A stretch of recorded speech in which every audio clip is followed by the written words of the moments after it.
Bienvenue à tous. Alors aujourd'hui, on va rendre hommage à un acteur, à un activiste vraiment très important dans la communauté noire. Il s'agit donc de Chadwick Boseman, l'acteur américain décédé ce 28 août. Alors, dans cette vidéo, on va parler de trois choses importantes, trois leçons importantes à tirer, qui doivent en fait, qui sont les plus inspirantes en fait de la vie de cet acteur vraiment qui a marqué sa génération. Alors, on va parler de la première leçon à tirer. La première leçon à tirer, c'est la persévérance. Ok. Alors Chadwick Boseman a donc été diagnostiqué d'un cancer du côlon en 2016. Pour ceux qui savent pas, un cancer du côlon, c'est un cancer qui touche le plus souvent les intestins. Ok. Le côlon, c'est intestin en latin en fait. Donc c'est un cancer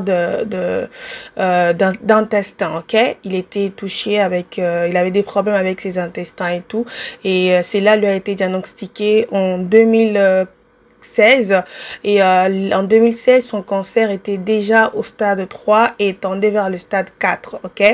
Alors pendant ces temps, Chadwick Boseman, lorsqu'il a appris cela, il ne s'est pas du tout laissé, il n'a pas du tout baissé ses bras. Il a joué dans 4 films depuis 2016. Ok. 4 films, tout en étant malade. Lorsque son agent a annoncé sa mort sur Twitter et sur Instagram, il a dit que Chadwick, il était en chimiothérapie pendant tout ce temps, et il avait souvent des opérations chirurgicaux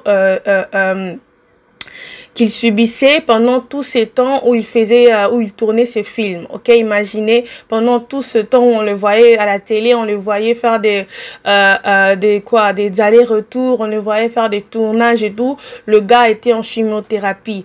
Donc la première leçon que nous devons tirer en fait, c'est la persévérance, et vraiment avoir la hargne pour ce qu'on fait. Il continuait de donner du plaisir à toutes les personnes qui le suivaient, tout en étant malade, tout en souffrant en silence. Et c'est vraiment un courage qu'il faut totalement saluer, un courage incommensurable en tout cas. Alors la deuxième chose importante à retenir, il s'agit donc c'est pour toutes les personnes qui ont l'habitude en fait de critiquer, toutes les personnes qui ont l'habitude de vilipender les personnes, les personnes, les haters en fait. Ok, les personnes qui sont tout le temps méchantes sur les réseaux sociaux, qui déversent la haine sur les réseaux sociaux. Écoutez, vous savez, c'est pas parce qu'une personne est publique que cette personne est moins humaine que vous en fait. Ok, donc elle est certes publique, c'est une personnalité connue, une personnalité exposée, mais cela ne veut pas dire qu'elle n'a pas des sentiments, qu'elle ne ressent pas du tout les choses. Et il y a des gens qui sont vraiment méchants sur les réseaux sociaux. Ils sont méchants, ils font des commentaires blessants, ils insultent, ils sont vraiment horribles. En tout cas, c'est à déplorer en fait. C'est à déplorer totalement, et c'est triste en fait, parce que quand vous rencontrez ces gens, ils n'ont pas une vie mieux, ils sont pas mieux en fait, mais ils passent leur temps à insulter les gens sur les réseaux sociaux, ils passent leur temps à critiquer, ils passent leur temps à dire des choses vraiment blessantes sur des gens juste parce que ces personnes sont publiques. Alors il faut vraiment éviter. Chadwick, vers les dernières années de sa vie, il avait énormément perdu du poids, et la dernière apparition qu'il avait fait, je me souviens, c'était en vidéoconférence. Il avait perdu énormément de poids, et c'était genre les gens avaient beaucoup réagi suite à cette apparition. Il y avait des gens qui s'étaient inquiétés. Il y a d'autres qui, quand même, qui n'avaient pas la langue dans leur poche. Ils ont commencé à dire, ouais, pourquoi il maigrit? Genre, les gens critiquaient, en fait, sa perte de poids, sans savoir réellement c'est que cet homme vivait en silence. Vraiment évitez. J'espère que ceci vous apprendra à garder un peu votre bouche, et à éviter d'insulter, à éviter vraiment d'être méchant sur les réseaux sociaux. Alors, la troisième chose importante que nous devons tirer en fait de la mort de cet acteur, il s'agit donc il ne faut pas reporter à demain ce que vous pouvez faire aujourd'hui. Ok? Ce que vous avez la possibilité de faire aujourd'hui, ne les reportez pas à demain parce que la vie n'appartient à personne.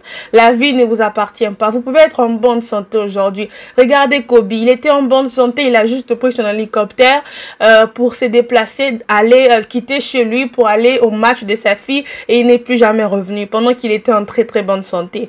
La vie ne vous appartient pas. Si vous avez la possibilité de faire quelque chose aujourd'hui, faites-le, ne les reportez pas à demain. Regardez Chadwick, il était en couple depuis 2015 avec sa compagne Taylor et ils se sont mariés qu'en octobre de l'année passée. Donc il ne s'est pas laissé éteindre en fait, il s'est pas laissé effeindre pardon, il s'est pas laissé effeindre en fait. Il n'a pas dit que non et tout, je suis malade et tout, non, je vais attendre que je guérisse pour me marier avec ma compagne de longue date. Non, il se mariait malade avec sa compagne de longue date au mois d'octobre passé. Donc, vous voyez en fait comment cette personne était courageuse jusqu'aux derniers instants de sa vie. Il était courageux, il n'a pas perdu l'espoir dans la vie. Il a continué à vivre sa vie jusqu'à se marier tout en étant malade. Vraiment, c'est un courage incommensurable. Alors, combien de personnes aujourd'hui, vous avez la possibilité, vous êtes en bonne santé, en très très bonne santé, mais vous êtes là, vous vous comportez comme si le lendemain vous appartenait. Vous ne savez pas. Peut-être que vous pouvez sortir comme ça de chez vous et pouf, vous mourrez. Qu'est-ce qui va se passer après? Qu'est-ce qui va se passer? Qu'est-ce que vous avez laissé derrière vous? Est-ce que vous êtes assuré qu'après votre départ, tout sera en ordre? Est-ce que votre vie est en ordre? Il y a des gens qui vivent une vie vraiment en désordre. Ils pensent que dans 5 ans, voilà et tout, ils prévoient dans 10 ans, 5 ans, mais vous ne savez pas si demain vous serez même en vie, si vous allez vous lever. Ok? La vie et la mort sont des mystères que Dieu seul détient la vérité de ces deux choses-là. Donc, faites attention. Ce que vous avez la possibilité de faire aujourd'hui, n'hésitez pas à le faire. Faites-le et n'attendez pas demain.